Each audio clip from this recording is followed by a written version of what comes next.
Listen, when you know this, you will not feel angry and disappointed when you ask God for things, because many times when you ask God for a bumper harvest, you know what God will give you? God will first give you a great farmland, a bag of seeds, wisdom and energy to sow, and he will say, here is your harvest. And if you don't know this about God, you will become angry and offended, because you will watch someone who sowed his seeds and now is reaping his harvest, and you'll be like, God, I want that harvest. And God says, that's exactly what I gave you.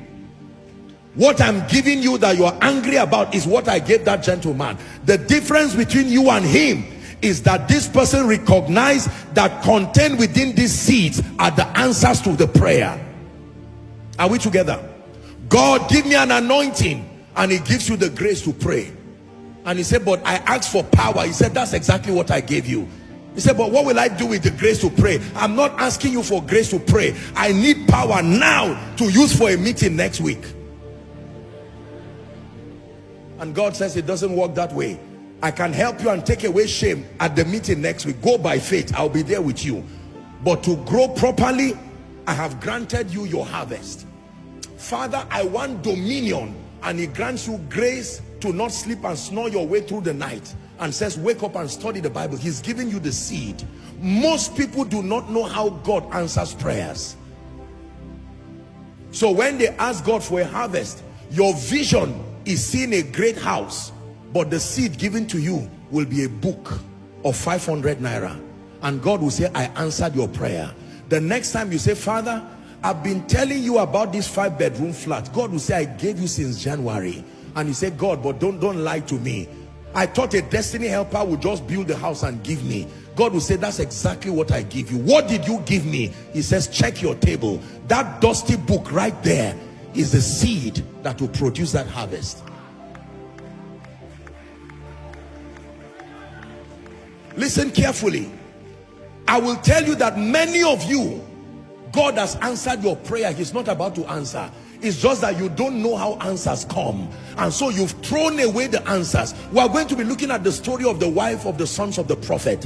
Her answer was in her house. I can imagine the woman sitting in the morning and saying, look at my husband. You prophesied and died and left me with trouble. They're about to take my children, and the oil was knocking. Madam, look back. I am here. I can bail you out. The law of increase. Almost everything God will give you will come in a form that does not look like what you are praying for, but contained within it. Are we together? Yes. Oh God, give me wisdom. Then God gives you a good friend. And you are saying, but where is the wisdom? He embodied wisdom in one good friend and brought the person to you. You can push the friend away in search for wisdom, and heaven will be crying and say, you just lost wisdom of 10 years by driving Abraham away. Lot, I answered your prayer for increase by bringing Abraham. You pushed Abraham and went to Sodom and Gomorrah. Now your life begins to go down. Who is learning? Most believers do not have the discernment to understand how greatness and how increase occurs. I've seen a number of our people involved in poultry and involved in farming. We have a number of people here who are actively involved, and sometimes you'll be amazed to see when the little chicks hatch, you are watching the mothers that will have their own eggs too. Am I right on that? But at that point, they're old chicks. They don't matter. You ignore those tiny chicks and they die, and you don't have tomorrow again. There are many families who say, Lord, wipe our tears, and the answer is in the pregnancy of the woman. As that child arrives, God says, whatever you do with that child is your 30 years at a risk, or your 30 years as a blessing. And the woman throws away the child, the husband throws away the child. What are they looking for? Money, favor from government, politicians, and they throw the child that was sent as an answer. And guess what? Another person begins to train the child in the way of the Chaldeans, a way that is inconsistent with the blueprint of the covenant. And then that child who is supposed to be a blessing by age 12 becomes an armed robber. And they go back and say, God, this was not my bargain. He said, well, you wasted your seeds. You asked me for greatness. I answered you in a child. Spiritual things never come in the form that looks like them when they arrive. You will need the eye of the Spirit to see. Are we together now? How will the Magi come to bow before a baby? They were not looking at a baby. We cried and cried and cried in our sin and ignorance. We could not help ourselves. And God said, you know what? The Messiah is coming. And all the people kept looking at the signs. They were waiting for a mighty man to come, to open the heavens and arrive with chariots. And while they were looking in Bethlehem of Judea, the answer had come in a little child. And while the whole world was hoping for a warrior who will defeat Caesar and Herod, only the Magi saw the star. They said, something has been answered upon the earth. Let's go and find out. Only God knows how the angels rejoiced when you were born. Only God knows what answer arrived on your birthday, that we are calling Joseph, that we are calling Mary. We call you Mary, God calls you an answer. We call you Mary, God calls you a prophecy. Are we together now?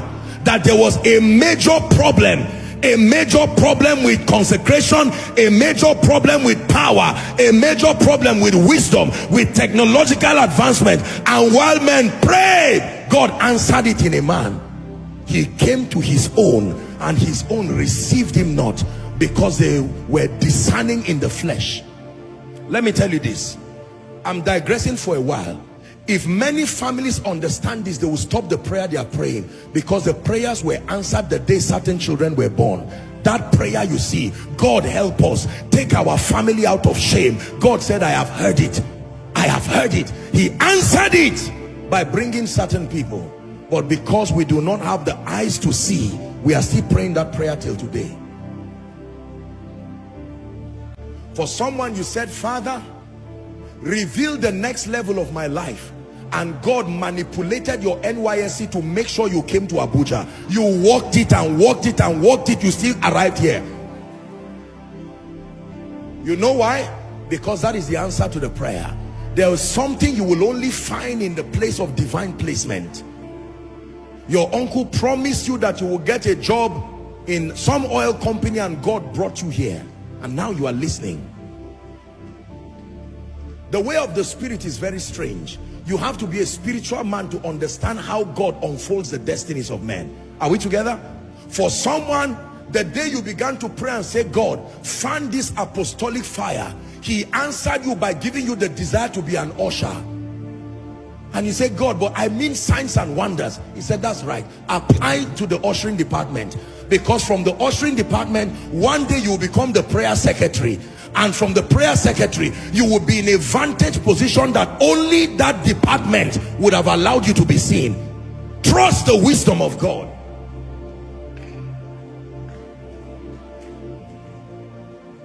The law of increase. Most believers are holding the seeds that are the answers to their prayers, but they do not understand how spiritual things work. There are many jars with oil in our homes while we are in debt, while we are crying, asking God to bring us increase.